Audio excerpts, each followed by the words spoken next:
Hello guys, it's me again, Bamski Vlog, and welcome back to my YouTube channel. Today's video guys, I will show you and teach you how to calculate our distance of our hole marking of our plants. So sa example natin ngayon guys, ay gagawa tayo ng 6-inch plants. So kailangan nating malaman yung kanyang PCD. So ano ba yung PCD? So PCD is pitch circle diameter, is the diameter of circle which passes through the center of all the studs, wheel bolts or wheel rim holes. So guys, yung ating PCD, ito yung ating PCD, center ng the center of this hole and the center also of this hole, this is we call our PCD. So guys, kung gusto nyong malaman yung mga dimension ng mga iba't ibang klaseng plants, yung dimension ng outside diameter, inside diameter, at also in the PCD, you can download it into our Google Play Store. Marami po kayong mapagpilian doon. So guys, before we start, if you are a newbie here, don't forget to subscribe my YouTube channel, like and share. Click also the notification bell so that you can notified always if I have new videos uploaded. So let's go guys, we start after this short intro.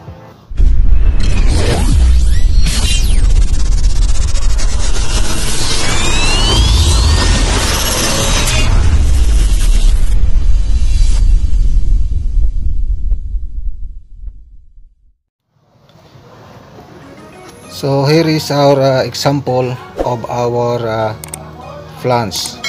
So our example here is 6-inch plants. Outside diameter is 280 mm and inside diameter is 171 mm and PCD is 242 mm. So guys, take note, our example today is plants ANSI or American National Standard Institute V16.5 class 150. By the way guys, there is a different PCD of plants.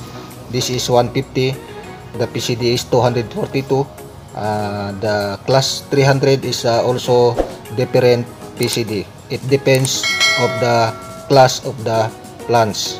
So now, how can you calculate the hole marking distance of this hole? So we need to calculate the chord length of these plants. So here is the example. I will show you the example. This is the formula. So 360 divide number of hole equals degree. Sine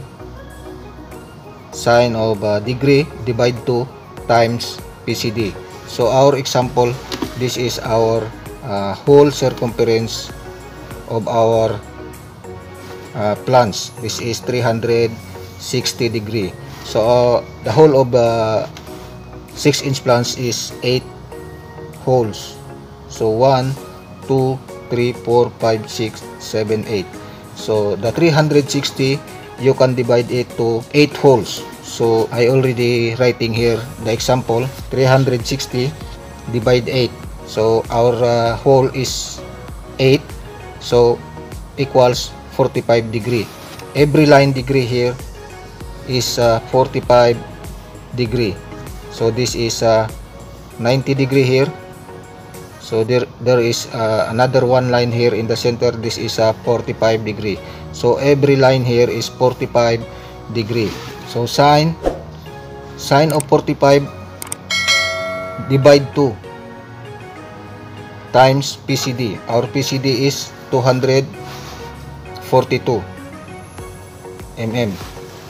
So you can divide this 45 degree to 2. This is 22.5. So times PCD. The sine of 22.5 is 0.386 times our PCD is 242. So this is the answer of our hole marking distance, 92.6 mm. So now this is our, from here to here, this is our chord length. The measurement of our hole marking center to center is 92.6 mm. So this is our hole marking distance. From here, the center of our hole here, and the center also of our hole here, this is we call PCD. Center to center of our hole is our PCD. So the measurement is 242. So this is our inside diameter of our plants. This is 171 mm. So here is our outside diameter, 280 mm. So guys, this is our flange, 6-inch flange, class 150. So we take measurement here if our formula is correct or not. So our computation is 92.6 between the two holes, center to center here. So we take a measurement. So guys, if you want to take the center to center of this hole, you must measure from here to here. This is our center to center. If you can measure here center to center here, you cannot take the accurate measurement. You can measure from side to side of this circle. So if you want to start here, from here to here also. So if you want to start here, you can stop here. So same like that measurement of our hole. We can take our measurement, the whole of our plants according to our calculation. As you can see guys, this is our measurement of our hole here. From here to here is 92.6. You can see the measurement here. So from this side of 10 and also the other side is 92. If you want to check also the center of our hole, you can put the number here, or number 10 here. You can check also the center of here is also the same, 92.6. Side by side is our very accurate measurement from here to here. So same, 92.6. Our dimension of our outside diameter of our pipe is 280. So from here to here is 280. So our inside diameter is 171. So this is our original plans.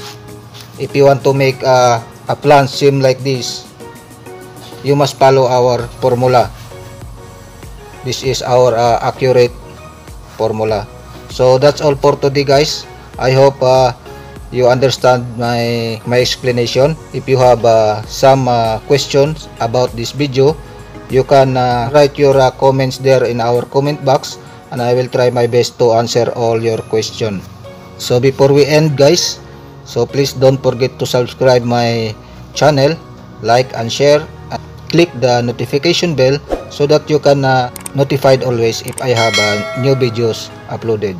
So thank you guys, and God bless.